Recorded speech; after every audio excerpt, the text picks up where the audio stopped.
Boa noite, meninas. Estamos aqui reunidas hoje para dar continuidade na meditação, no estudo mais aprofundado sobre o livro de Isaías. E estamos no capítulo 36 e vamos convidar o Espírito Santo para estar conosco nesse momento, para abrir o nosso entendimento e para que a gente possa absorver o máximo possível da riqueza desse texto.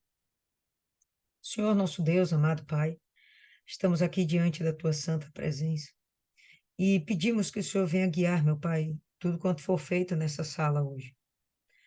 Temos a absoluta certeza de que o Senhor preparou esse momento para nos ensinar mais a respeito do teu caráter, da tua fidelidade, do teu amor. Estamos aqui, meu Pai, esperando justamente isso, para fortalecer a nossa fé, para que possamos cada dia mais estarmos mais convictas de que o Senhor nos escolheu, de que o Senhor jamais esqueceu de cada um de nós. O Senhor não esquece de nenhum dos teus filhos amados. E o Senhor cuida. O Senhor nos ajuda a passar pelo processo até alcançarmos a salvação. Então, queremos receber hoje mais do teu cuidado. Então, abre o nosso entendimento, abre a nossa mente, para que possamos realmente compreender com muita clareza toda a tua palavra. E nos dê coragem, Pai, nos dê forças para te obedecer em tudo quanto o Senhor nos ensinar, tudo, tudo, tudo. Desde já nós repreendemos o diabo ou qualquer outra distração que eventualmente venha nos perturbar. Queremos entregar esse nosso tempo em tuas mãos e pedimos que o Senhor venha entregar aquilo que no céu está preparado para nós esta noite. Te agradecemos desde já, Senhor, em nome do Pai, do Filho e do Espírito Santo. Amém, graças a Deus. Então vamos lá, pessoal. Capítulo 36, a gente vai ver que Isaías ele vai dar uma pausa nas suas profecias e a gente vai entrar agora no momento onde Isaías está relatando tudo o que está acontecendo no reinado de Ezequias em relação à afronta que ele está recebendo da Assíria. A gente vai perceber esse tipo de informação nesse e nos próximos 3 capítulos que seguem. Então, a gente vai perceber aqui Ezequias caindo numa cilada, Ezequias, de fato e de verdade, buscando a Deus, Ezequias, inclusive, ficando enfermo, falhando, e, inclusive, sendo repreendido, exortado por Deus, ainda que ele tivesse sido, em seu tempo, um excelente rei. Mas, como nenhum ser humano é perfeito, ele teve suas falhas, e Deus não faz questão nenhuma de esconder isso. E a gente viu isso no livro de Reis, vimos isso no livro de Crônicas, e a gente vai ver isso aqui também no livro de Isaías. Vamos começar aí pelo verso 1. No 14º ano do rei Ezequias, subiu Senaqueribe, rei da Assíria, contra todas as cidades fortificadas de Judá e as conquistou. Então, vamos lembrar um pouquinho do início do reinado de Ezequias. A gente vai ver em Reis, a gente vai ver em Crônicas, textos, capítulos inteiros, falando do esforço de Ezequias em restaurar a espiritualidade de Judá, restaurar aquilo que estava perdido, o culto, a adoração ao Deus único. A gente vê que Judá estava misturado. A gente tinha lá todos os tipos de credos possíveis e imagináveis. Tipo o que vemos hoje na nossa civilização, né? A gente vê, dentro, por exemplo, da nossa Bahia, a gente vê pessoas de todos os tipos de credos. Aí a gente afunila, vamos para a nossa igreja, uma igreja evangélica, até mesmo lá dentro, a gente vê pessoas de todos os tipos de credo. Então a gente imagina que dentro da nossa igreja só tem evangélicos, santos, pessoas perfeitas. E aí a gente começa a conversar um pouquinho com um, com o outro, e a gente vê pessoas que são espíritas e estão frequentando lá. Pessoas que são do candomblé, mas também frequentam lá. Pessoas que são católicas e também frequentam lá. Pessoas que são espiritualistas, né? Nem dizem direito o que é, mas elas também frequentam lá. E estamos falando de vários universos, e em todos esses universos, nós percebemos pessoas de diferentes tipos de crenças. Judá, naquela época, não era tão somente, com, como é que se diz? Formada de pessoas que adoravam o Deus vivo, o Deus único, Deus de Israel. A gente tinha lá adoradores de Baal, a gente tinha aquela galera que já tinha desistido de Deus, e por aí vai.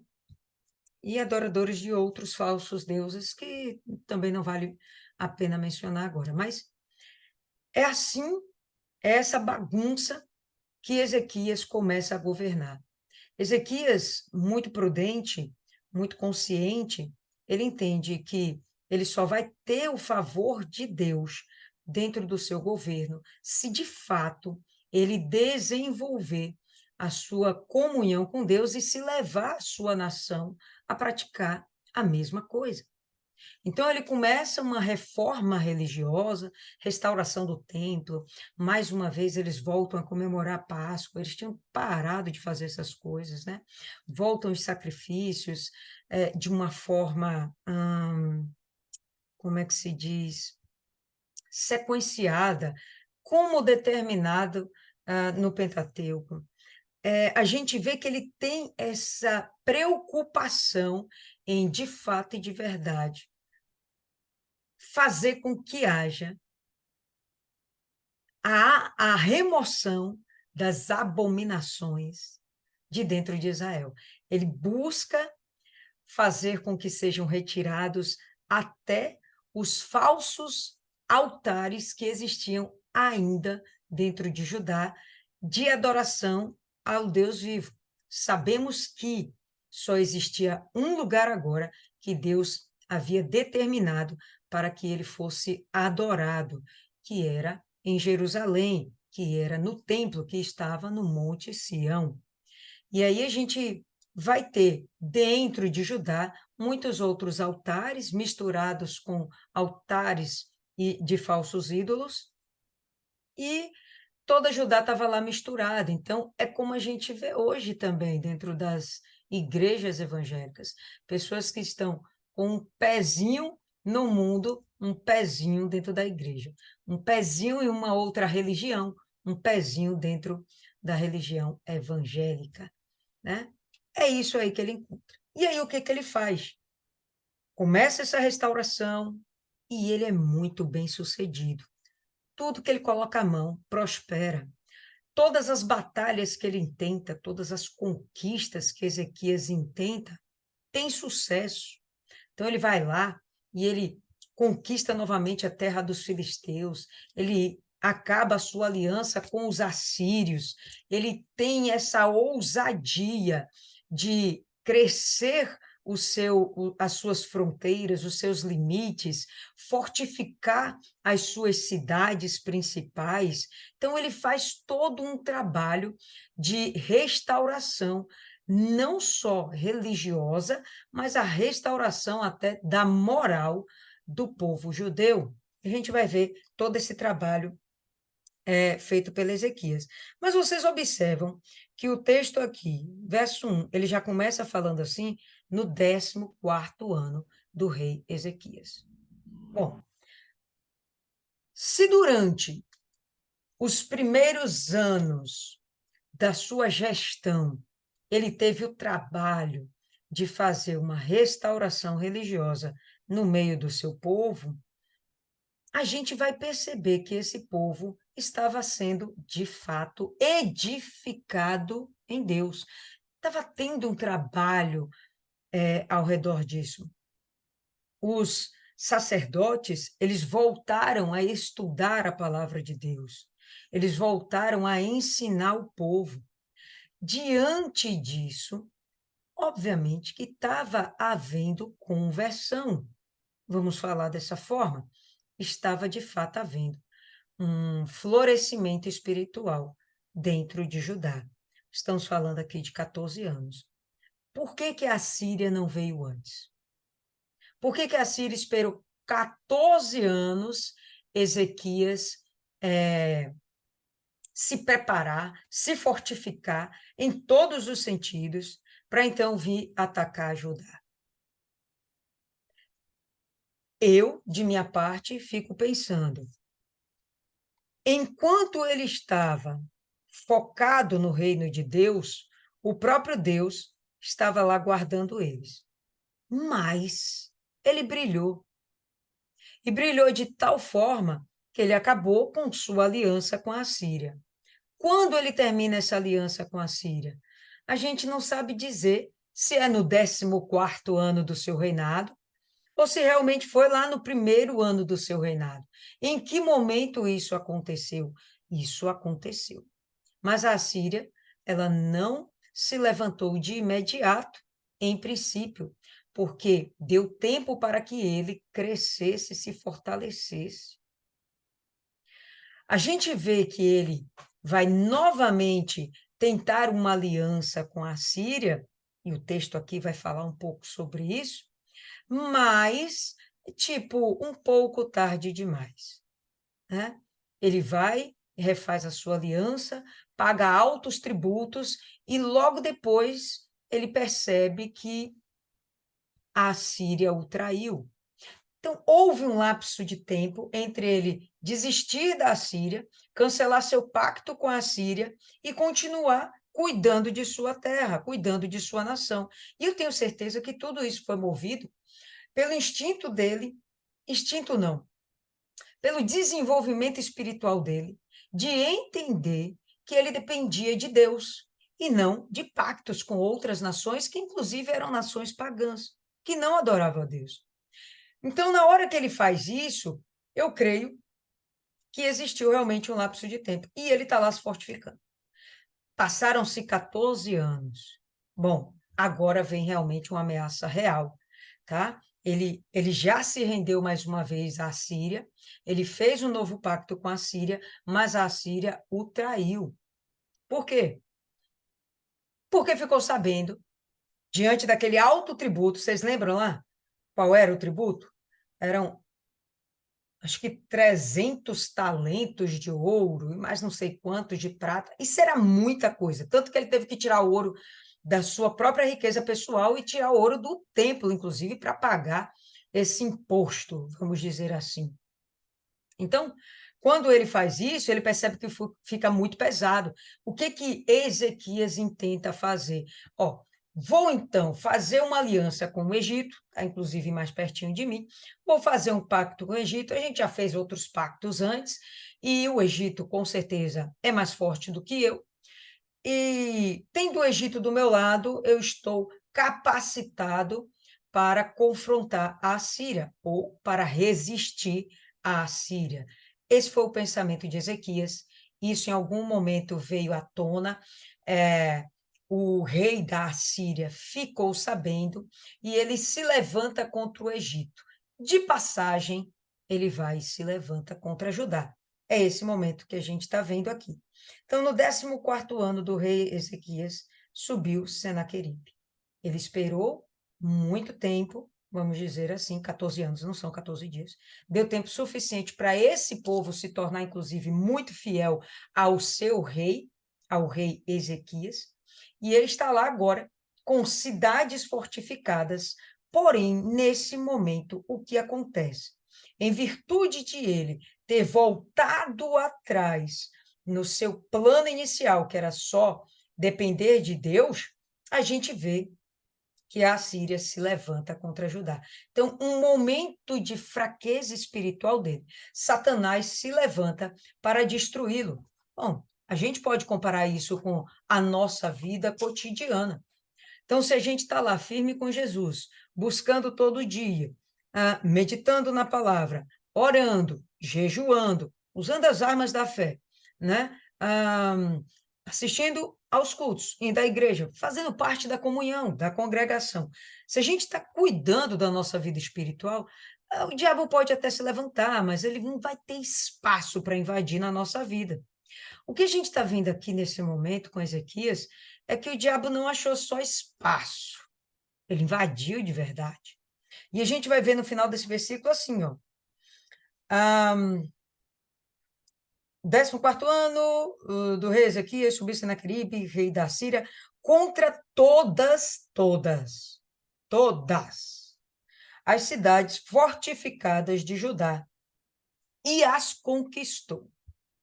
Então, esse é o momento em que a gente percebe um vacilo espiritual que repercutiu em todo o seu reinado.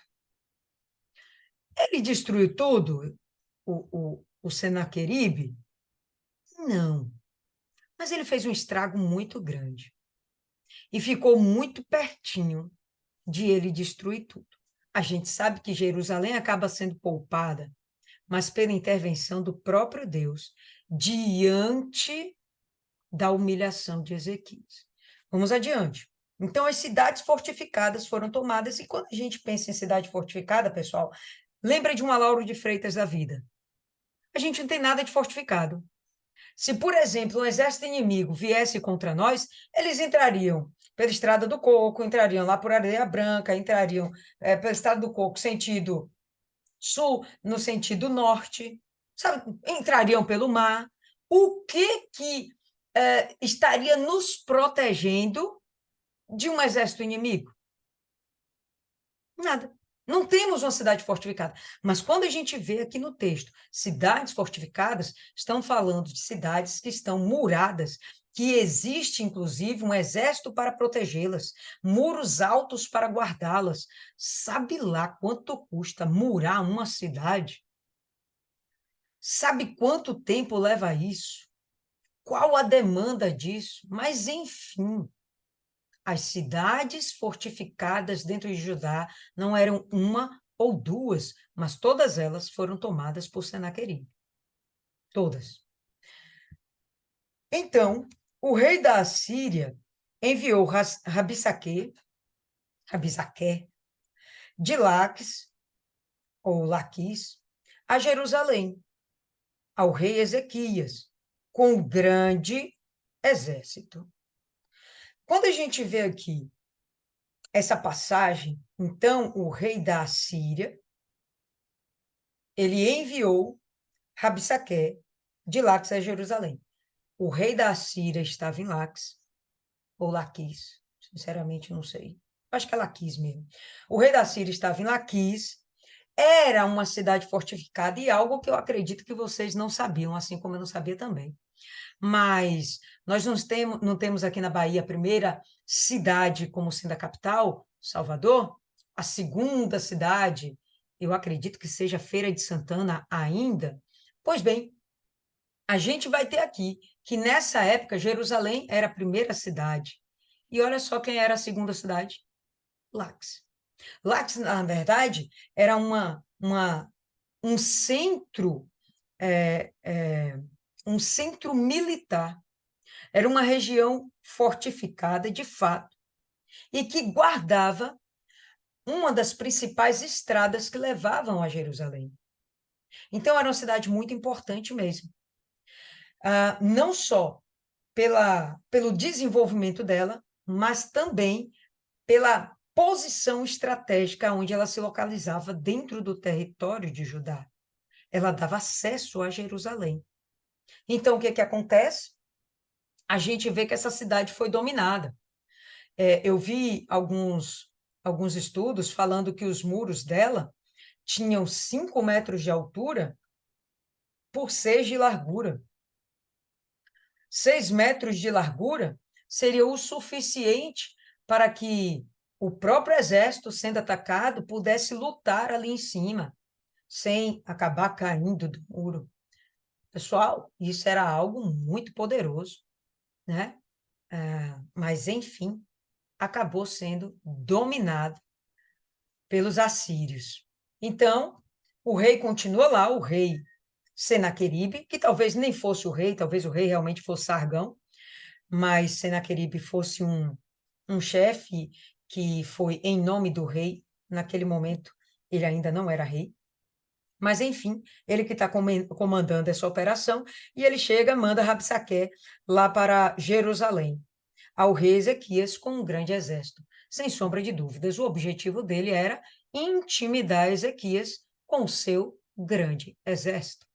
Vamos lembrar que Ezequias estava intentando uma aliança com o Egito, justamente porque nesse momento ele não tem um grande exército para ser compatível com a Assíria. Não que Judá não tivesse um exército, mas não tão poderoso quanto o exército da Síria. Então, dentro da cabeça de Ezequias, quando o temor veio a ele, ele pensou: realmente eu preciso fazer uma aliança, porque primeiro eu não tenho como ficar pagando esses altos tributos à Síria. Vou fazer minha aliança com o Egito, porque realmente o Egito era ainda uma nação de respeito. Estava em decadência, mas ainda tinha algum respeito. E aí ele vai lá e manda o seu exército. Quando ele parou no aqueduto da piscina superior, que está junto ao caminho do lavandeiro, do campo do lavandeiro, saíram a ter com ele Eliaquim, filho de Ilquias, o mordomo, Sebna, o escrivão, e Joá, filho de Asaf, o cronista. Então, o que vai acontecer? Eles estão indo para Jerusalém, estão indo ao encontro de Ezequias. Obviamente, Ezequias é um rei, Ezequias não vai dar as caras, ele vai mandar os seus súditos, pessoas da mais alta confiança e pessoas que fazem parte do seu governo, vai mandar essas pessoas o representar. Tudo bem, é a mesma coisa que Senaqueribe faz. Ele não vai em pessoa conversar com outro rei.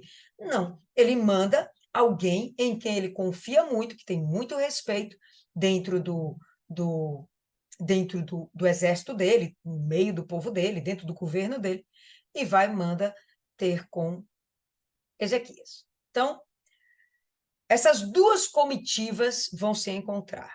Uma dentro de casa, despreparada, e a outra com um forte exército ao seu lado. Objetivo, está aqui dizendo Isis falando que era humilhar, e para mim não era só humilhar, era intimidar ao ponto de que Ezequias não conseguisse ter uma reação.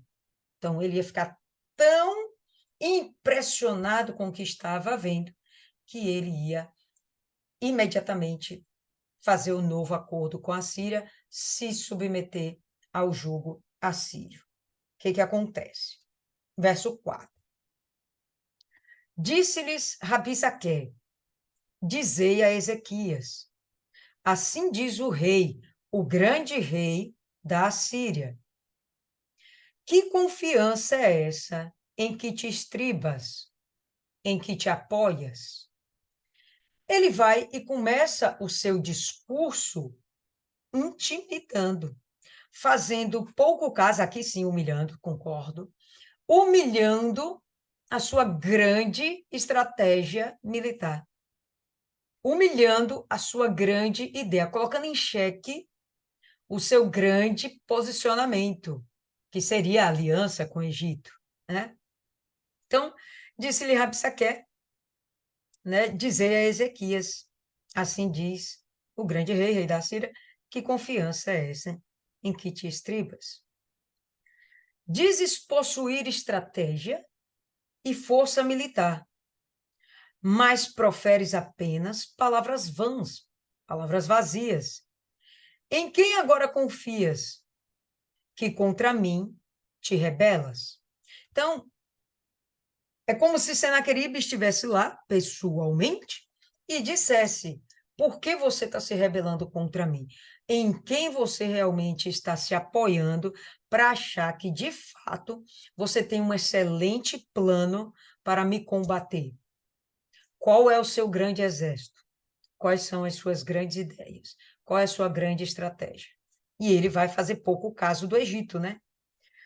Confias naquele bordão de cana quebrada, a saber, no Egito, que se alguém se apoiar nele, lhe entrará pela mão e a furará.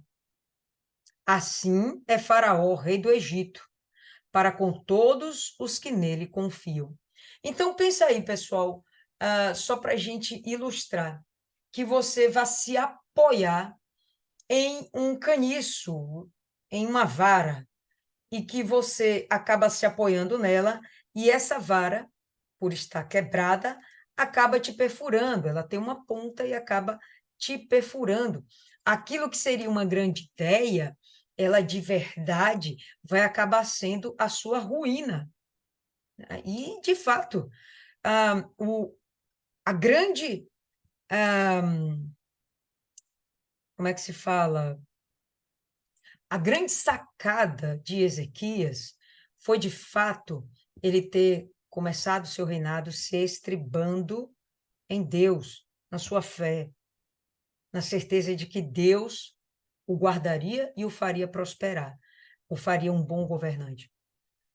Quando ele começa a temer, quando o medo entra, então a coisa fica complicada, porque chegou num ponto, sei que vacilo mais ele deu, velho, mas chegou um ponto em que ele não conseguiu manter essa fé. Veio medo, ele tinha que tomar uma atitude, tinha que fazer alguma coisa, e a ideia mais inteligente que ele teve foi fazer uma aliança com o Egito. E aí ele vai lá. No entanto, verso 7, se me disseres, no Senhor nosso Deus confiamos, não é esse aquele cujos altos e cujos altares Ezequias tirou? E disse a Judá e a Jerusalém, perante este altar vos inclinareis? Então, eles tinham também o conhecimento, interessante, né? Satanás vai no cerne da coisa.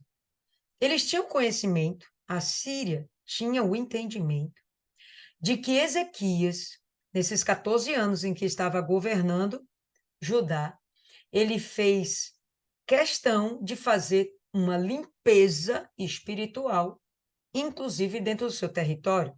Então, aqueles altos que falamos no início, que eram dedicados à adoração a Deus, mas que não eram mais necessários, porque existia o local correto de adoração a Deus agora, que o próprio Deus instituiu. Quando ele derruba esses altos, na cabeça dos seus inimigos, ele fez um grande atentado contra o seu Deus. Por quê? Porque a visão de quem é idólatra, a visão dos pagãos é: quanto mais altares, mais eu agrado o meu Deus. Quanto mais deuses eu adoro, mais guarnecido eu estou. Eu fui recentemente, semana passada, em um restaurante. Enquanto esperava lá sair o prato que a gente escolheu, a gente observou no caixa, né, tinha uma prateleirazinha, e tudo que você imaginar tinha nessa prateleirazinha. Tinha a imagem da santa, tinha a imagem do Ogum, tinha a imagem de tudo, tinha a vela, tinha uma palha lá, uma palha tipo, sabe aquelas. Quando Jesus entrou em Jerusalém, pessoal, como é que era? As palmas, né? Tinha um pedaço de uma palma. Então, você percebia ali um sincretismo religioso, sabe? De todas as formas. Então, tinha representação do catolicismo, do, dos evangélicos e do candomblé. Tudo lá no mesmo altar. Porque a cabeça de quem não é convertido, a cabeça do idólatra, é assim. quanto mais eu adorar, mais bênçãos eu vou receber.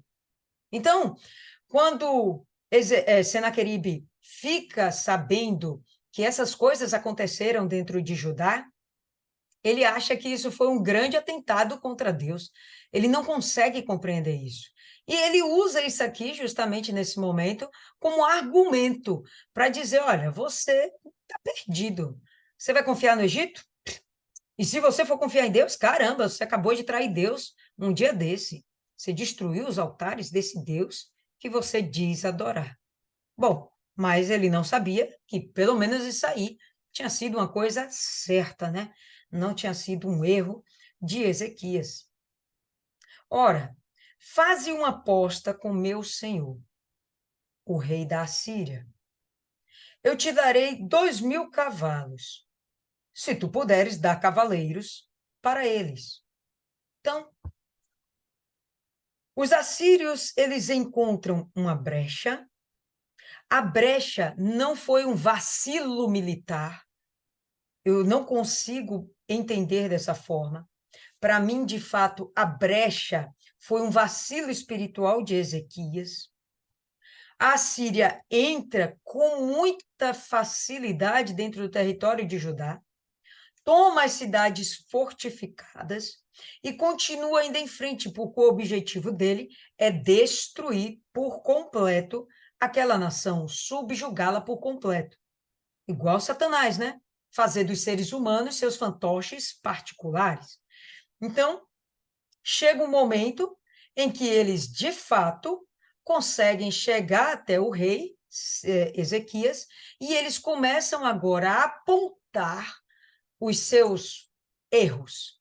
Caramba, você tentou fazer uma aliança com o Egito, otário. Nossa, você está confiando no Deus que você traiu, otário. Então, dessa forma, ele vai procurando minar o equilíbrio espiritual, a confiança de Ezequias na sua própria confiança. Dá para entender? Ele queria desestruturar por dentro o Ezequias. Se ele consegue desestruturar Ezequias, então ele consegue dominar todo o povo com tranquilidade. A gente vai ver isso até o final do texto. Ezequias, ele tem a fidelidade do povo em suas mãos. O que Ezequias manda, o povo faz. Se Ezequias tivesse o seu espírito quebrantado, ou quebrado, o povo ia ficar quebrado também e ia ser uma presa fácil. Percebam que a estratégia do povo inimigo de Judá é a mesma estratégia que Satanás usa hoje com os seres humanos. Qualquer ser humano. Então ele chega agora e vai fazer uma barganha. Olha só, não vou deixar você perder tudo, não. A gente vai fazer uma troca. Vou te dar, inclusive, de entrada, 2.000 cavalos. Para que serve o cavalo, pessoal? Para guerra. Esses cavalos eram cavalos para guerra. Não era cavalo que ia trabalhar no campo. Tanto que ele sugere, e te dou, se você tiver pelo menos 2.000 homens preparados para montá-los, 2.000 cavaleiros. Então, isso aqui era uma estratégia de guerra. E parece ser uma proposta interessante, né? Então, eu vou ter paz, porque ele não vai mais me atacar, ainda vou ganhar, de quebra, recursos militares e, poxa, tá parecendo que é uma coisa interessante. Então, o cara vai, quebra a sua moral e depois tenta fazer uma barganha com você. Vamos lá. Verso 9. Como poderás tu voltar o rosto para um só oficial dos mínimos serviços do meu senhor, confiando que o Egito fornecerá carros e cavaleiros, né? Então, eu tenho cavalos para te oferecer. Tu acha mesmo que o exército do Egito vai ter algo para te oferecer? O Egito poderia até ter, pessoal, mas nessa altura do campeonato, já ouviu aquele ditado, quem desdenha quer comprar? Nessa altura do campeonato, o que ele tem que fazer é um trabalho psicológico para descredibilizar Ezequias de todas as suas estratégias, de toda a sua fé. Quebrar mesmo o psicológico, a alma, o equilíbrio de Ezequias. O trabalho começou na mente, começou com as palavras que ele estava ouvindo. Claro que não é Ezequias ainda que está ouvindo, né? Quem está ouvindo, inclusive, são pessoas bem fraquinhas, vamos concordar? Elas vão mostrar isso, né? Quem é que está ouvindo? Ah, meu nome aqui? O Ilquias, ou melhor, Eliaquim, Sebna e o Joá. São as pessoas, são os representantes de Ezequias que estão ouvindo a conversa de Rabisaque. Ok. Verso 10. Acaso subi eu sem o Senhor contra esta terra para destruí-la? O Senhor mesmo me disse: sobe contra esta terra e destrói-a. Aqui a gente pode ter, pessoal, dois entendimentos, tá? O entendimento de que ele está falando do Senhor dele, e que não me parece ser muito razoável, e eu vou dizer por quê.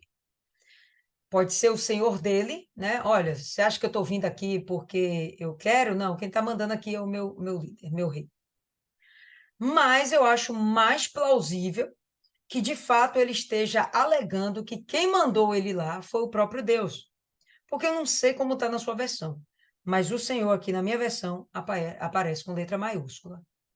Então, em princípio, o que ele ainda quer acrescentar na mente de Ezequias? Quem me enviou contra você foi o seu próprio Deus. E, bom, a gente sabe que, de fato, o próprio Deus que levanta a Síria contra Israel. Não necessariamente contra Judá, mas contra Israel, sim, a gente sabe disso, tá? Mas o que a gente percebe aqui é ele, mais uma vez, fazendo esse trabalho psicológico, acreditando que, de fato, Ezequias cometeu um erro quando destruiu os altos dos bosques. Então ele chega e acredita, pô, esse cara tá perdido, né? Nem o Deus dele, ele tem a moral com o Deus dele. Eu vou dizer que eu vim em nome do Deus dele, que é claramente uma mentira, tá? Para mim, se vocês têm um pensamento contrário, pode falar aí. Então o Senhor mesmo me disse: sobe contra esta terra e a destrói. A proposta deles aqui está sendo destruir? Não. A proposta de Senaqueribe é possuir, não é destruir. Então, ele está vindo com conversa para boi dormir. O que ele quer é enrolar mesmo Ezequiel, quer perturbar, quer deixá-lo confuso. Sabe aquele momento em que você recebe um monte de informação de um monte de lado para deixar você desestabilizada? É isso aqui. Vamos injetando, vamos falando aí com ele, vamos falando, coisas que parecem ter sentido para ver se a gente quebra o espírito do cara. Então disseram Eliaquim, Sebna e Joá a Rabissaqué: pedimos-te que fales aos teus servos em aramaico, porque bem o entendemos. Não nos fale em judaico, ou hebraico, como possa estar aí na sua versão, aos ouvidos do povo que está sobre os muros. Quer o povo que estava sobre os muros, no mínimo aqui, exército, né? Bom, vamos nessa. A ideia desses três homens é que... Fofoqueiros é ótimo. A ideia desses três homens é que o povo não ouça tamanha afronta. Mas o que me parece E eles tiveram o espírito deles quebrado por Rabsaqué. Tudo que Rabsaqué falou parecia ser muito verdadeiro para eles. Tudo que Rabsaqué falou parecia que realmente fazia sentido e eram verdades. Ele não falou nenhuma verdade. Talvez ele tenha falado que o Egito era uma cana quebrada, e isso talvez realmente fosse uma verdade. Não sei dizer para vocês. Mas o resto, tudo que ele falou, não eram verdades. Não eram verdades. Mas chega esses três e acreditam. E eles temem dentro de si. E eles falam: olha, fala em aramaico aqui, que é para a galera não entender, e eles não ficarem quebrantados, quebrados. Quebrantado não. Quebrantado é uma ação pessoal. Eles não estarem quebrados, né, como a gente já está. Então, pensa só o porquê que essas pessoas não conseguiram ser tão fiéis a Ezequias quanto o povo vai demonstrar ser, né?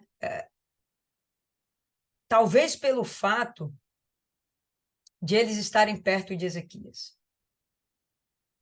Talvez pelo fato de eles conhecerem a, como que fala, o que está por trás dos bastidores, deles terem intimidade com assuntos e informações que o restante do povo não tinha. Um exemplo, talvez eles não tivessem, o povo não tivesse o entendimento de que Ezequias tinha fraquejado na fé. Talvez eles não tivessem esse entendimento. Mas esse cara aqui, que é o escrivão, ou escriba, como possa estar aí, o cronista e o próprio mordomo, eles eram tão próximos que eles poderiam ter visto a fraqueza de Ezequias. E por eles saberem da fraqueza de Ezequias, a afronta que eles estavam recebendo em nome de Ezequias, de fato parecia fazer muito sentido. Parecia que realmente era algo muito perigoso não se render para a Síria nesse momento. O que Ezequias, de fato, mostrou para essas pessoas, não sei. Eu conjecturo isso, não sei. Mas eu sei que esses três representantes dele não representavam, de fato, Ezequias. Não representavam. Não deveriam ser os representantes de Ezequias. E eles, com essas palavras, quase colocam dúvida no resto do povo. Mas vamos lá. Então disseram Eliaquim, Sebna, Joá, Rabsaqué, pedimos-te que fales aos teus servos em aramaico, porque bem o entendemos. Não nos fale em judaico aos ouvidos do povo que está sobre os muros. Contudo, Rabsaqué disse, quando Rabsaqué percebe que eles estão diminuídos, Rabsaqué cresce. E é assim também, quando o diabo vê que a gente diminuiu, que a gente já pensa em fazer um acordo com ele, quando a gente já pensa em não reagir contra o levante dele, ele cresce ainda mais. Ele vai continuar tentando nos envolver nos seus planos. Contudo, Rabsaqué disse: mandou-me o meu senhor só ao teu senhor e a ti, para dizer estas palavras. E não antes aos homens que estão assentados sobre os muros, para que comam convosco as suas fezes e bebam a sua urina? Então, essa questão de comer e beber as suas excretas, a gente já viu no passado que isso é o cúmulo da miséria, o cúmulo da humilhação, da vergonha de uma nação. Então, a pergunta que ele faz, você acha que eu vim aqui só falar contigo e com seu rei? Você acha que eu não vim também falar isso aqui para todo o seu povo? Ele está crescendo. Ele foi falar só com o rei, mas ele está crescendo. Então, Rabsaque se pôs em pé. Olha como ele cresceu. Eu não sei, ele estava sentado? Estavam numa mesa em praça pública? Eles estavam tendo uma conversa cordial? Não sei. Mas aqui ele fala que ele se pôs em pé. Ou ele estava sobre o seu cavalo. Não sei, né? Então, Rabsaque se pôs em pé, cresceu e clamou em alta voz em judaico. Então, enquanto ele estava conversando, estava de boa, mas agora ele está gritando. Vê que se você dá brecha, o diabo cresce mesmo. Depois vai ficando mais complicado aplacá-lo. Ouvi as palavras do grande rei, do rei da Assíria. Assim diz o rei: não vos engane, Ezequias, ele não vos poderá livrar. Bom, aqui ele já consegue, ou melhor, ele tenta, né? Ele tenta fazer com que toda a nação, todo aquele povo, pelo menos que estava presente, não deveriam ser poucos. Por que não deveriam ser poucos? Porque todas as cidades em redor estavam cercadas. Quem sobra? Jerusalém. Estamos onde aqui? Onde é que ficava o Palácio Real? Jerusalém, né? Então, as pessoas ali da região estavam se refugiando, porque Jerusalém também era uma cidade fortificada. Então, as pessoas estavam se refugiando. Então, devia ter bastante gente lá. Não vos engane, Ezequias, ele não poderá vos livrar. Tampouco Ezequias vos faça confiar no Senhor. Então, não confie no seu rei e nem confie no seu Deus. Dizendo, infalivelmente nos livrará o Senhor, e esta cidade não será entregue nas mãos do rei da Síria. Não parece uma conversa muito bem projetada, muito bem organizada, para de fato enganar aqueles súditos, o povo de Ezequias? Sabe o que isso aqui me parece? Quem vai entender bem, isso é Ísis. Então, o advogado, ele vai ter o seu cliente, o que ele vai fazer? Ó, você vai ser, o juiz vai fazer umas perguntas, ele instrui, ele diz tudo o que ele tem que falar. O advogado vai lá e instrui. Você vai falar isso, se perguntar isso, você desvia falar isso, se ele não perguntar isso, você dá um jeito de falar isso, e você vem com essa conversa bem bonita, bem organizada, para convencer o juiz de que você é inocente, que fulano é culpado, seja lá como for. Ele foi muito bem instruído. Ele sabia dos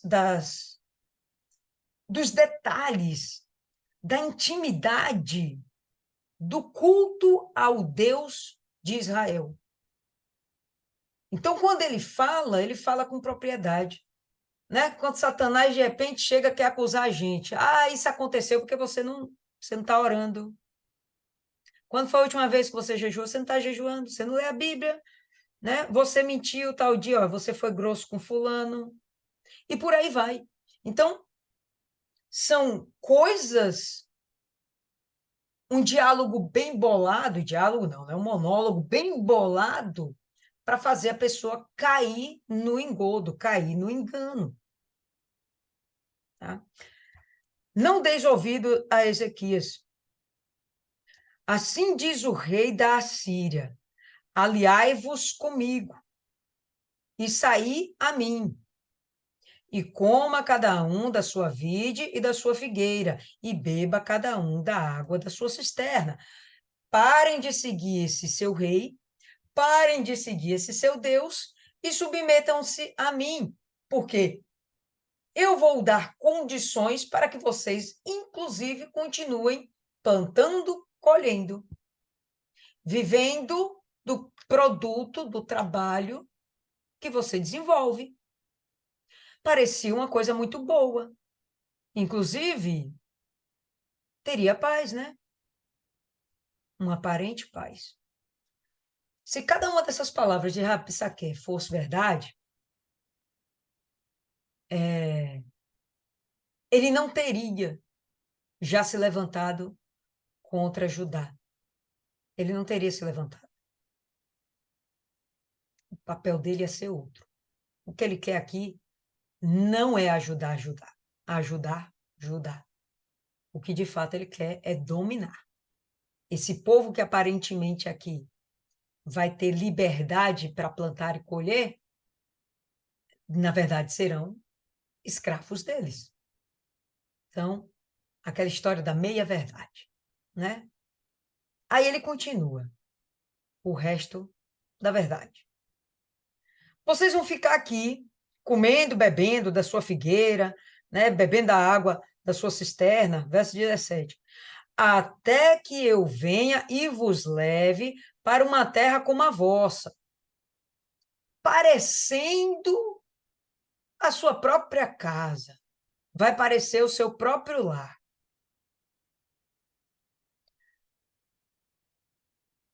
Terra de trigo e de vinho, terra de pão e de vinhas. Não vos engane, Ezequias, dizendo: o Senhor nos livrará.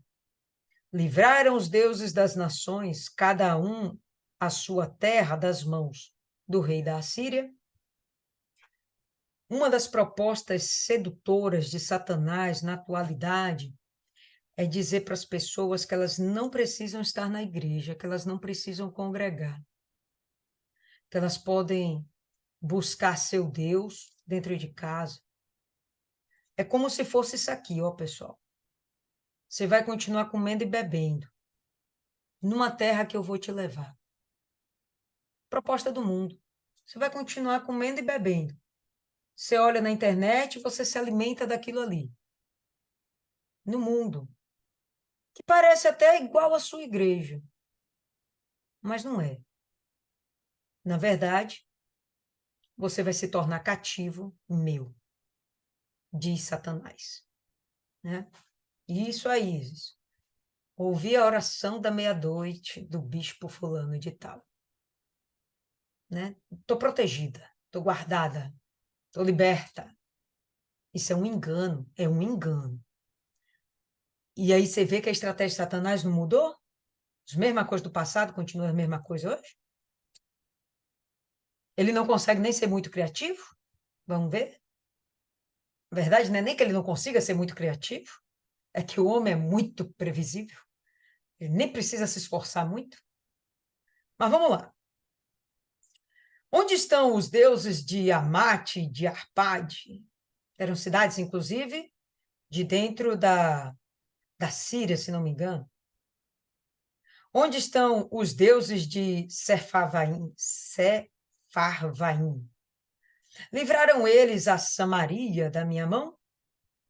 Olha só que ousadia, dizer que Samaria era uma terra que adorava outros deuses. Não era para ser assim, né, pessoal? Samaria era de Israel. É uma vergonha, isso aqui é outra afronta. É uma forma de dizer, bom, se tinha lá alguém que adorava a Deus, olha, Deus não guardou não, tá? Meu rei é muito poderoso. Quais são, dentre todos os deuses destes países, os que livraram a sua terra das minhas mãos, para que o Senhor livrasse a Jerusalém das minhas mãos? E aí ele agora compara o Senhor como qualquer coisa. Para mim, não é só o fato de Ezequias se humilhar perante Deus que faz Deus se levantar do trono dele, mas é o fato do safado do assírio afrontar o próprio Deus, entendeu? Olha como ele chega e tem essa ousadia de falar. Quais são, dentre todos os deuses desse país, os que livraram a sua terra das minhas mãos, para que o Senhor, o seu Deus, S maiúsculo, né? O Senhor livrasse a Jerusalém das minhas mãos. E compara o Senhor como se fosse qualquer Baal da vida. Não é. Aí é nessa pegada aqui que eu acho que eles se lascam. E aí depois vem a humilhação de Ezequias, onde ele se dá bem, né? Mas a afronta a Deus é o que Deus fica mais, eu penso, que é o que chama, atrai mais a ira de Deus. Eles, porém, se calaram e não lhe responderam palavra, porque o rei lhes havia ordenado: não lhe respondereis. Quem não respondeu? Todo o povo. Lembra que esse é o discurso que Rabsaque está falando a todo o povo, que aqueles 3 súditos de Ezequias pediu para que eles não falassem. E aí a gente vai ver que o povo está obedecendo a ordem de Ezequias. Então, veja que esse povo está sendo fiel a Ezequias. Eles continuam confiando na mão forte de Ezequias, na comunhão de Ezequias com Deus, na consagração de Ezequias. Então, eles estão apostando realmente que vou obedecer a Ezequias que vai dar certo. Não tem dor de cabeça, não, vai dar certo. Eles estão sendo mais puros, eu diria assim, talvez ingênuos. Então, Eliaquim, filho de Ilquias, o mordomo, Sebna, o escrivão, Joá, filho de Asaf, o cronista, vieram contar a Ezequias com as vestes rasgadas as palavras de Rabsaque. Então, aqui mostra que esses 3 já estavam quebrados por dentro, ponto final. Quando o psicológico da pessoa é de fato alcançado, atingido, fragilizado, bom, aí, minha irmã, fica difícil você manter sua fé. Fica muito complicado, né? O diabo age na mente, conseguiu agir na mente desses 3. Não só pelo fato do que eles ouviram, mas potencialmente também do que eles viram. Rabsaque? Não. Ezequias. O que eles viram dentro do palácio que fez eles acreditarem que Ezequias não ia ser um governante bom o suficiente para ir contra ou resistir à Síria, ainda que o território tivesse todo tomado. Mas o povo já não via com esses olhos, tanto que o povo continuou obediente, obedecendo. O povo chegou, não, não, não. A gente vai fazer o que ele falou. Não, vamos ficar calado, a melhor resposta é aquela que não se dá. Não vai ter bate-boca. Você não vai conseguir descobrir o que está dentro de mim. Eu não vou te responder nada. Aí vão eles 3 lá e já vão tudo rasgado, né? Tudo em postura, em posição de humilhação. Quando eles rasgam as vestes, é uma humilhação para eles, não só perante a Deus, mas também a manifestação do que está dentro de suas almas, uma angústia, uma tristeza profunda, uma desesperança. Então, eles vão lá e se apresentam assim ao rei. Gente, nem precisava mais as palavras de Rabsaque. Quando as pessoas que você tem confiança vão lá e chega já de peito aberto, peito nu, dizendo: ó, eu me convenci, aqueles caras são muito mais fortes que a gente. Me lembra a história lá dos 12 espias, que 10 falaram lá um monte de bobagem, covardes, frouxos, e 2 disseram: não, em nome do Senhor, a gente vai devorar eles igual um pão.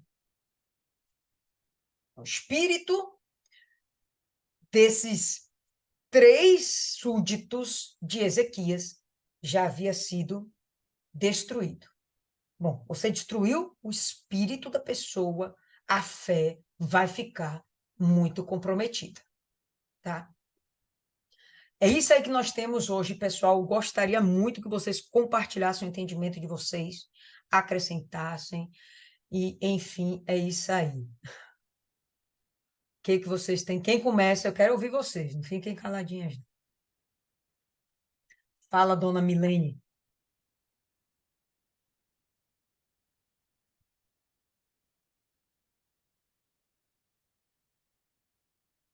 Milene?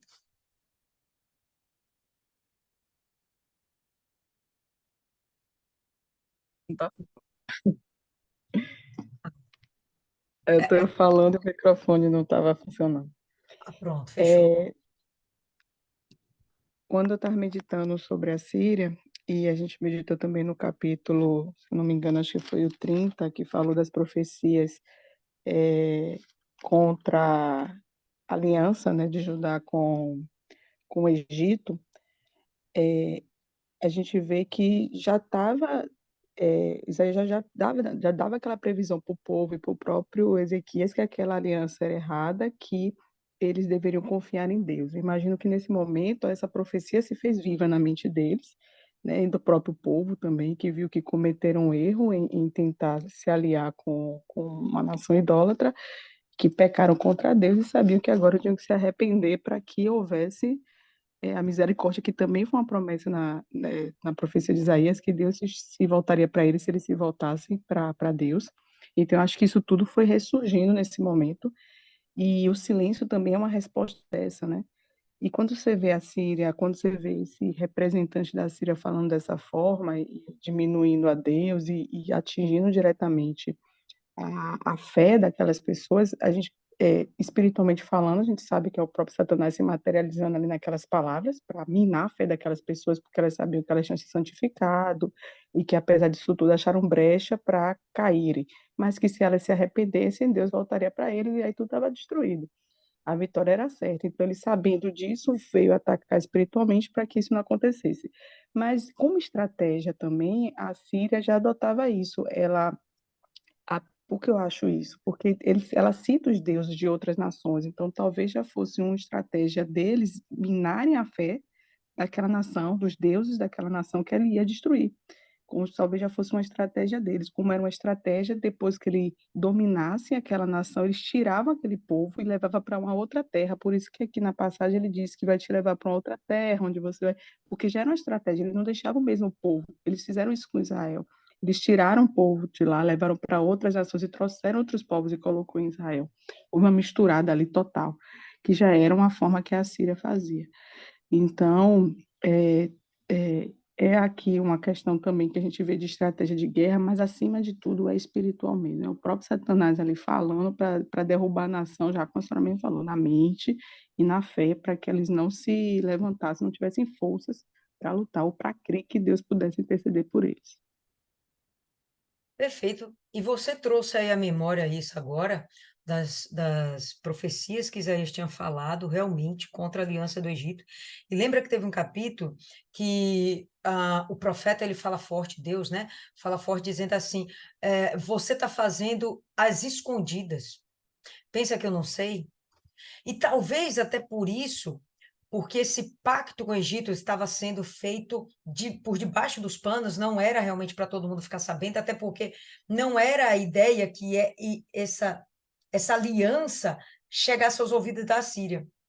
Ele ainda não tinha rompido pela segunda vez com a Síria. Lembra? Ele rompe uma primeira vez, depois ele acaba se sujeitando. Quando eles invadem Israel e tomam Israel, e eles ameaçam invadir Judá, aí Ezequias chega, não, peraí, me poupe e vamos fazer um acordo de novo. Aí ele bota aquele tributo pesado, tal, não sei quantos quilos de ouro por ano, beleza, a primeira vez ele dá, a segunda ele não aguenta. É quando ele tenta fazer aliança com o Egito, e sim, de fato, debaixo dos panos.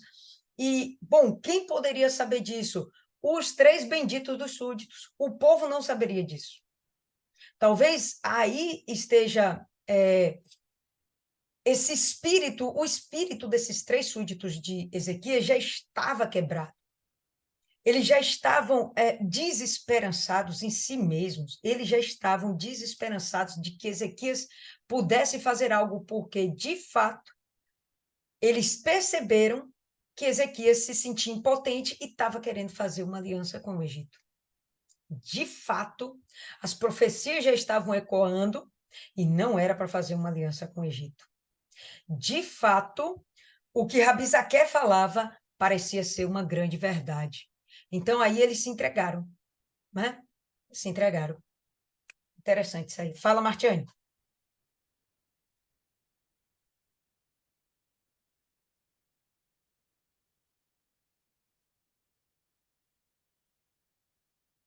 Martiane. Deve estar com fone de ouvido também. Tira o fone de ouvido.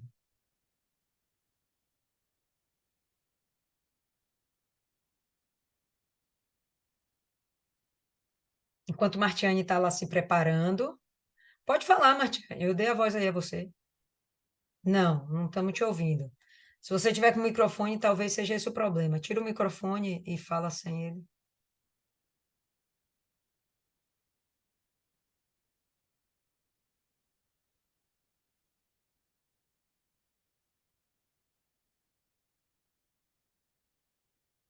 Martiane, tenta então. sair e depois entra de novo. Enquanto você se organiza aí, vou passar a voz aqui para Dona Isis. Manda ver, Isis.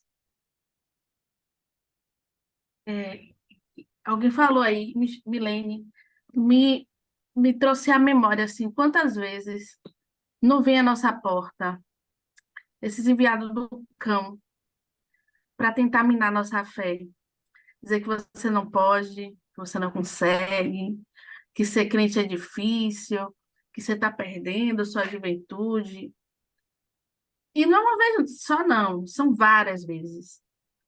E você tem que estar forte, fortalecido na fé, para entender que aquilo ali não vem de Deus, que aquilo ali é laço do inimigo para tentar te derrubar. E entender que ser crente é ser maluco mesmo, é viver pela fé, viver tendo a certeza da vitória, mesmo que a vitória ainda não tenha vindo. Acreditar que Deus vai abrir uma porta mesmo onde não tem parede e que vai dar tudo certo. Isso é ser crente. Mas a todo momento vai vir esses enviados aí do cão querendo derrubar a gente, querendo dizer que a gente não pode, que a gente não consegue.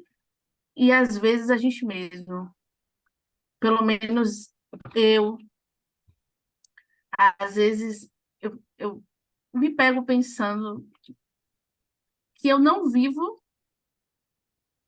não vivo o que minhas posses me permitiriam, sabe? Eu não vivo na condição que eu tenho. Eu fico, meu Deus, eu tenho uma vida que não é compatível com a minha renda. Isso não é coisa de Deus, sabe? Você ter algumas coisas que você não teria pela sua renda. A realidade é essa. Eu faço um curso caríssimo e eu não tenho condições de pagar esse curso. Mas Deus proveu e está dando tudo certo. Agora eu estudo na Pituba, com a galera que realmente tem condições, mas que eu estou ali em ousadia totalmente. E Deus está provendo e está dando tudo certo. E a gente devolve o dízimo e o dinheiro parece que rende, parece que dá para tudo e dá tudo certo, mas eu ainda me pego fazendo conta. Isso para mim é falta de fé, fazendo conta, fazendo planejamento, porque o que me foi ensinado, pelo menos na academia, que a gente tem que planejar, que a gente tem que, né, o povo aí de contábil, Maiana sabe, eu ainda me pego fazendo conta. E quando eu paro para refletir da minha realidade, eu percebo que eu não estou vivendo o que as minhas posses me permitiriam, eu estou vivendo unicamente pela fé. E e muito humildemente dizendo que eu estou vivendo uma vida de princesa, porque eu sou filha do rei. Uma vida de princesa, de privilégios, mas sem ter. Você entende? Vivendo uma vida mesmo sem ter. Ter sem ser uma princesa, sem ser herdeira, vivendo uma vida muito confortável, pelo menos muito tranquila. E isso é de Deus. Mas é um exercício diário que realmente eu preciso confiar mais. Mas, além dessas pessoas que vêm nos dizer que a gente não pode, que a gente não consegue, que não vai dar, vencer a nós mesmos, parece que a voz interior ela é até mais alta do que a voz do povo aí. É isso. Aí, minha amiga, é blindar mesmo a fé, é blindar o coração, blindar os ouvidos, blindar a alma, para não ouvir aquilo que não procede da boca de Deus. Senão a gente se lasca. A nossa confiança é que Deus nos guarda. A gente estava atendendo hoje um rapaz lá no ponto de oração, e aí ele chegou e pediu para que orássemos porque ele estava vivendo um momento de ansiedade. Ele é ansioso. E a gente sabe que a própria palavra fala, né? Lance os seus cuidados sobre o Senhor, lance vossa ansiedade sobre o Senhor. Então, não é para a gente ficar preocupado com o que vai haver de comer ou de vestir. A palavra fala isso inúmeras vezes. Novo Testamento, Antigo Testamento, Deus dá providência sempre, Deus dá provisão sempre. Não tem dor de cabeça. Quando a gente começa a viver esse nível de entendimento e de espiritualidade, a coisa realmente flui. Então, para mim não é nada anormal o que Isis fala. Para mim é miraculoso, sim, mas não é anormal porque eu também vivo isso. Entendeu? Eu tenho certeza absoluta que o que eu tenho hoje não condiz com meus ganhos. Acabou, não condiz. Mas Deus bota a mão, a coisa vai, flui, e eu não fico estressada, não. Então, eu comentei com ele, bom, sabe por que que você fica ansioso? Porque você não sabe do resultado do que vai ser amanhã. Você não sabe se, de fato, as suas atitudes vão te favorecer, se o que vai acontecer lá na frente vai te prejudicar ou vai te fazer sorrir. Mas você só não tem essa certeza porque você não confia em Deus. Aí, o que que a gente ouve a pessoa falando? Não, mas eu confio em Deus. Não bate, aí é outra conta que não fecha.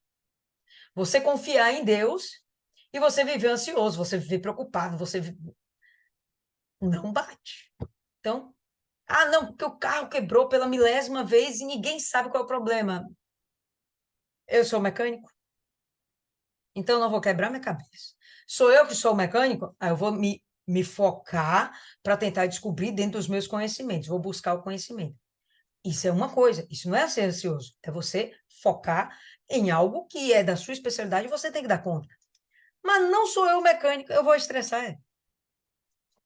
Eu fiquei esse ano ainda quase um mês parada, 25 dias, 28 dias, sei lá, 20 dias parada lá no trabalho, porque a cadeira deu um problema. Início da cadeira dá um problema, não subia nem descia, e ninguém conseguia achar qual era o problema. Quando o diagnóstico veio acontecer, depois de passar por 3 técnicos, o diagnóstico chegou a acontecer, acho que com 15 dias já. Aí depois resolveu, esperar a peça chegar de São Paulo, não sei o que, tal, tal. Pronto, resolveu. Mas nesse período eu fiquei sem trabalhar. Eu vou ficar nervosa. Eu ficava chateada que eu não conseguia dar conta de atender urgências que apareciam, de dar conta dos pacientes realmente, né? Que você tem o prazer de finalizar um trabalho. Mas preocupada se vai dar dinheiro, se não vai dar. Eu viajo, aí de vez em quando o celular fica lá, plim, plim, plim. Quando eu vejo, opa, olha o dinheiro entrando. Eu não estou no trabalho. Então, eu sei que tudo é Deus. É Deus, é Deus, é Deus, é Deus. Tem dor de cabeça, não. E quando a gente consegue chegar a esse nível de entendimento, a coisa flui com muito mais facilidade. Fala, Martiane. Vocês estão conseguindo me ouvir agora? Perfeitamente, pode falar. Pronto. O que me chamou a atenção, na verdade, foi a maneira, né, como esse texto ele é escrito, né? Se a gente vê, ele é muito espiritual, né? Ele fala da condição naquele momento, mas ele bate muito no espiritual, né?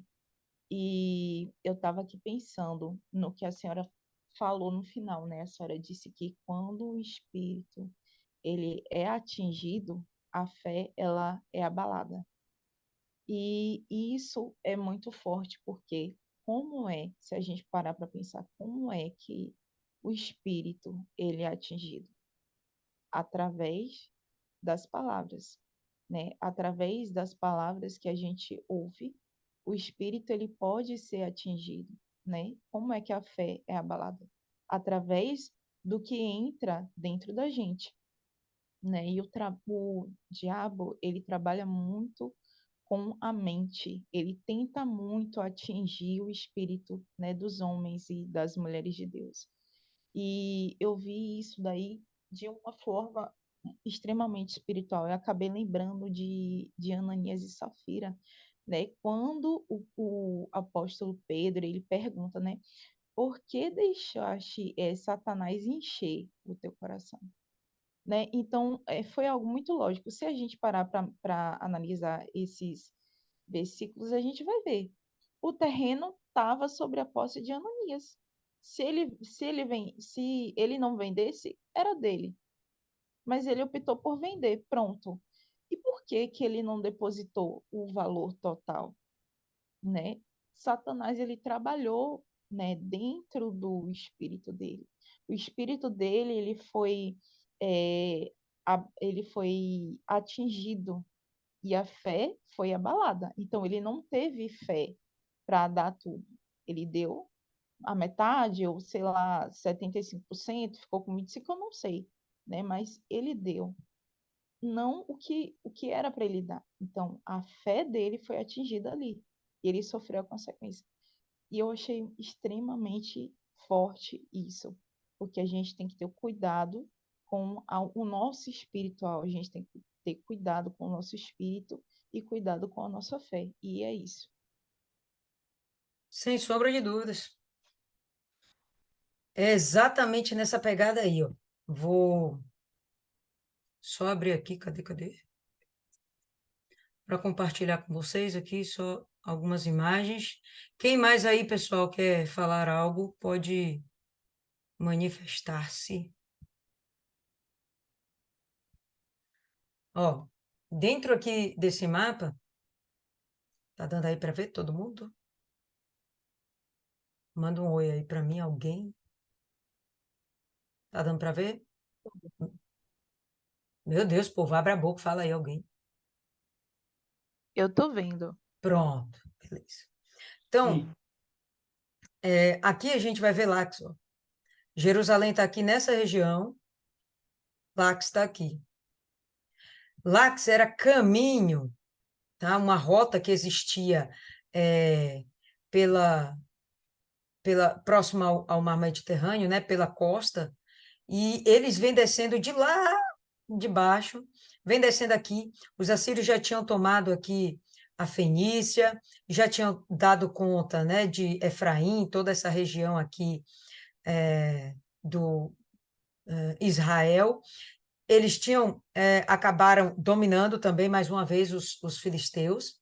Filisteus, de quando em quando, era dominado. Ó, os filisteus, eles tinham sido, inclusive, dominados, redominados, ressubjugados por Ezequias. Eles passam por aqui, eles acabam conquistando algumas cidades dos filisteus, e a proposta era sair descendo justamente para ir para o Egito.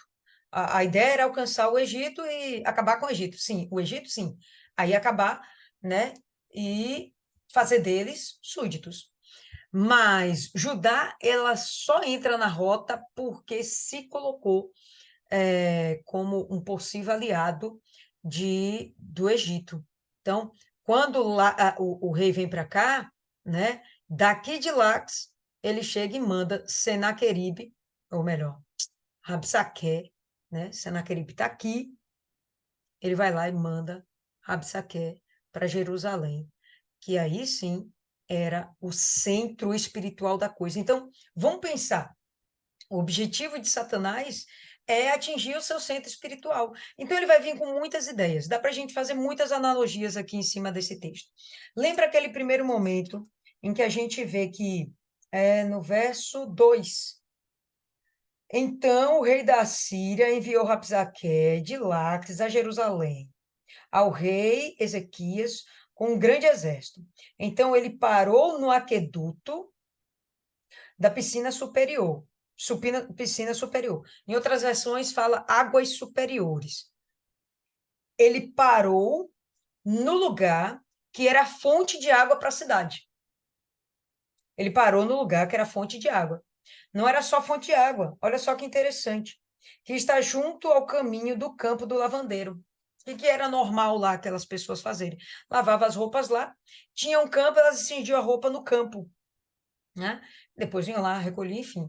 E o que na hora que eu li isso aqui, me veio automaticamente, quando eu li, vou compartilhar isso aí com vocês. O que me veio na mente foi o seguinte: quando essas pessoas pararam e vedaram, né, cuidaram de vedar aquela água que seria para o abastecimento da cidade, é como se impedisse, espiritualmente falando, as pessoas de terem acesso à palavra de Deus. Então, no momento, as águas purificadoras são as águas da palavra. Vós sois purificados pela palavra que tens ouvido. Palavras do Senhor Jesus. Então, a palavra de Deus nos purifica, nos lava. E a gente vai ver aqui que essas pessoas pararam de ter acesso às águas que poderiam purificá-las. E não eram quaisquer águas, eram águas superiores. Não está assim aí na sua Bíblia? Águas superiores, né? Reservatórios superiores, aqueduto, piscina, o termo que tiver aí, mas apontando para algo superior. A palavra de Deus, algo superior que lava. E aí eu fiquei pensando, bom, se essas pessoas não podem nem mais lavar as suas vestes, como é que elas vão se apresentar com vestes limpas para o seu Deus? Estou espiritualizando tudo. Aí depois ele chega e vem com as afrontas.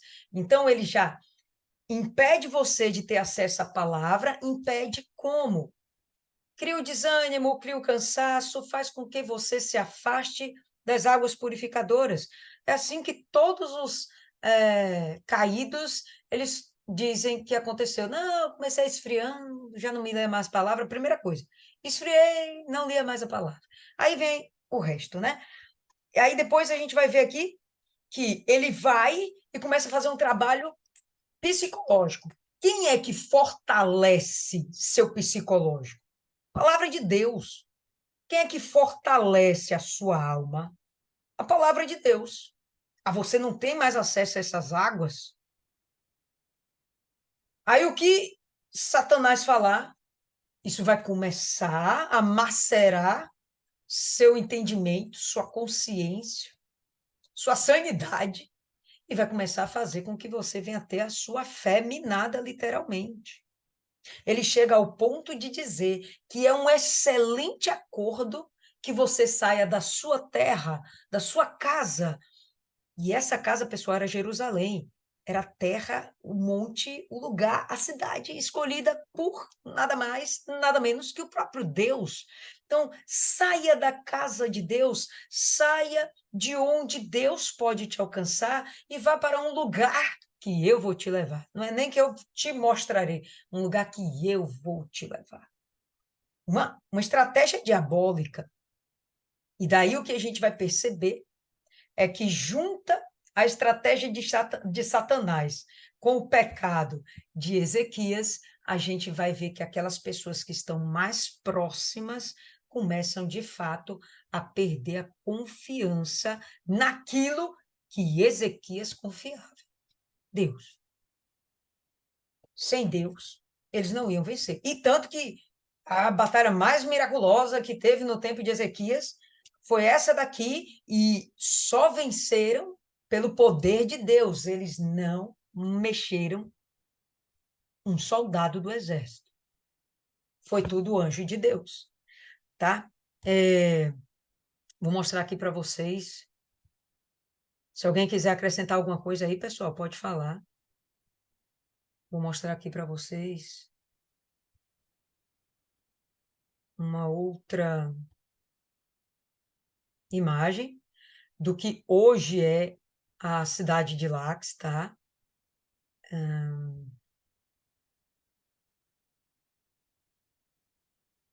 Aqui a cidade de Lax hoje, eles encontraram as muralhas, tá?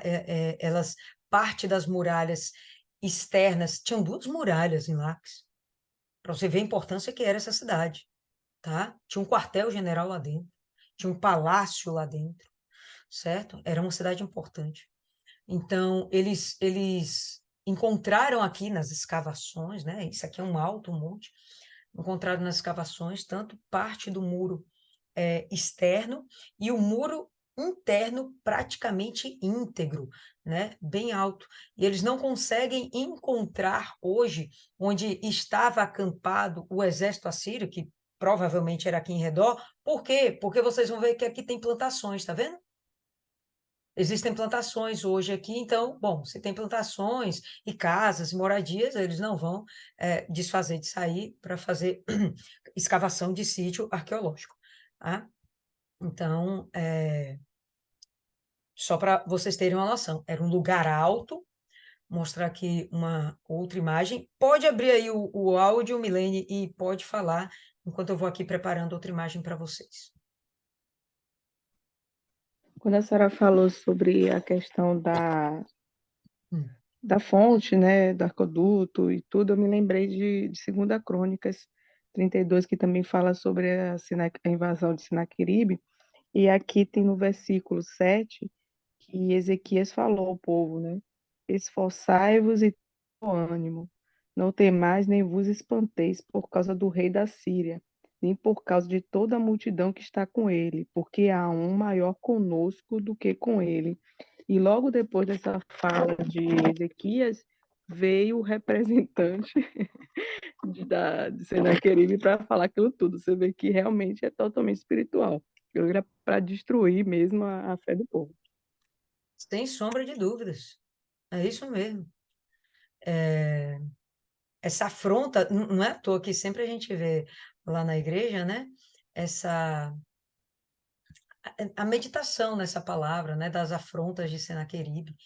Ah, e não é à toa, é porque de fato o que o que aconteceu é puramente espiritual. Aqui dá para a gente ter uma noção melhor de como era essa cidade. Então, tinha esse muro mais externo e tinha um muro interno. Esse muro interno tinha aqui, ó, 6 metros de largura, 5 metros de altura, e ficava no alto de um monte, né? Então, quando o exército de Senaqueribe acampou aqui, a estratégia deles foi a seguinte: eles criaram uma rampa de acesso ao muro, criaram uma rampa e conseguiram entrar na cidade. E aí fizeram o bagaço, porque eles já estavam sitiando há algum tempo, esse povo ficou lá sem água, com fome, etc., blá, blá, blá, e, enfim, acabaram padecendo, né? Alguém quer acrescentar mais alguma coisa, pessoal? Tá ficando aí já um pouquinho tarde, né? Eu, por último, vou só mostrar aqui essa imagem para vocês aqui, ó, que ilustra essa imagem. Onde ela está? Eu acho que atualmente isso aqui está no Museu Britânico, mas essa imagem ilustra mais ou menos justamente uma rampa que eles fizeram para se aproximar das muralhas e os exércitos aqui, né? O caso, o exército aqui judeu, e aqui embaixo o exército assírio lutando, né? A ilustração que eles fizeram. E aqui a gente vê ó, as pessoas fugindo, se retirando. Tem uma outra ilustração que eu achei bem legal, vou mostrar para vocês. É legal assim, mas é meio triste, porque de fato eles acabam conseguindo levar muitos judeus, né? Vamos lá, todas as cidades fortificadas de Judá foram dominadas por Senaqueribe. E nesse domínio, eles fizeram o que eles faziam, levavam o povo cativo. Eles só tentaram negociar nesse momento aqui. E eles não tinham essa necessidade dessa negociação. O trabalho era espiritual. A ideia era minar a fé. Final. Era minar a fé desse povo. Não era destruir, não. Era minar a fé. E aqui a gente vai ver os retirantes, o exército aqui, né? As pessoas sendo levadas como escravas. O boi, dá para vocês perceberem que o boi tem as costelas definidas, apontando que eles estavam passando por um período de fome.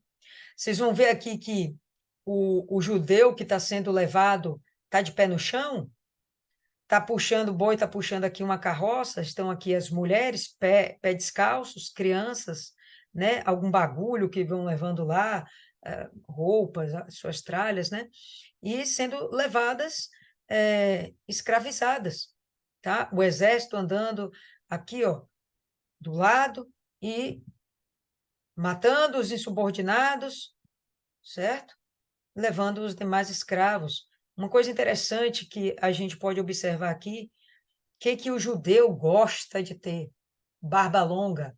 Vocês vão perceber aqui, ó, que os que estão sendo levados, escravizados, as barbas são curtas, as barbas dos soldados são longas, mostrando a diferença entre eles, mostrando a sujeição que houve dos judeus mesmo, né? Fala aí, Isis.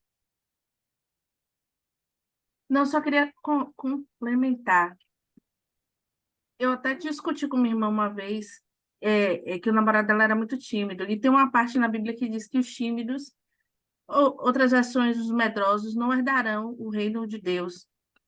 E a todo momento Deus nos chama para... Ele nos diz, seja forte, corajoso, não desanime. E para colocar sua fé toda nele. Confiar só nele. E a gente vê muito, alguém falou aí dos ansiosos. E a ansiedade é uma questão, é um medo prévio, né? Antes de acontecer, você já está com medo. E às vezes eu vejo na igreja a galera muito com medo, sabe? Medo da violência, não sei o quê. Meu filho estava vendo as coisas em Israel e com medo, né? E a gente conversando, explicando a ele que a gente precisa realmente ficar preocupado. Porque antes da coisa piorar, Deus vai nos levar. E ele muito, sabe, choroso, não sei o quê. Como é que a gente se reconcilia, não sei o quê. Ah, menino, mas eu explicando a ele, né, cuidando da minha alma em casa, que a gente não precisa realmente ter medo, temer nada, temer a morte, temer a fome, temer o que vai acontecer. E me remeteu ao Salmo, né? Que 10.000 cairão ao meu lado, 10.000 à minha direita, e eu não serei atingido. E que tudo é da vontade de Deus, Deus está realmente com o controle, com o joystick da nossa vida. E não tem onde correr. Se tiver que ser assaltado, vai ser, glória a Deus. Se não for, glória a Deus, não vai dar mole. Mas não ter esse medo, esse pavor, meu Deus, com medo de assaltante, não sei o quê. Isso é falta de fé, isso é falta de confiança em Deus. Isso. É verdade. Dona Ana, pedi para a senhora fazer aí a oração final, dona Ana, a gente já está um tempinho aqui um pouquinho extrapolado. Se a senhora quiser acrescentar mais alguma coisa, dona Ana, fica à vontade, e daí a senhora pode fazer a oração, por favor. Eu estava aqui e observei o seguinte, que a destruição de Judá e Israel foi por causa dos erros, né? E por causa da falta de arrependimento das coisas erradas que não agradou a Deus. E não porque a Assíria e a Babilônia fosse poderosa, porque se Deus quisesse, Deus poderia ter impedido. Mas Deus usou a Síria e a Babilônia para correção, né? Para correção do povo, para que o povo enxergasse os erros que estavam cometendo, que estavam desagradando a Deus. Eu entendi isso, né? É por aí mesmo, é por aí mesmo. É como que eu já li, não sei o versículo, que Deus corrige aos que Ele ama. E isso é verdade. Muitas vezes as coisas acontecem, a gente passa por situações, Deus está querendo mostrar que tem alguma coisa errada, que a pessoa está desagradando em alguma coisa. Não sei se eu estou sendo clara. Tá, tô sendo claríssima. Não vamos generalizar e dizer que todas as coisas ruins que nos acontecem é porque a gente está em pecado. Mas, sem sombra de dúvidas, existem pecados que vão afastar Deus da gente. Ou melhor, a gente vai se afastar de Deus.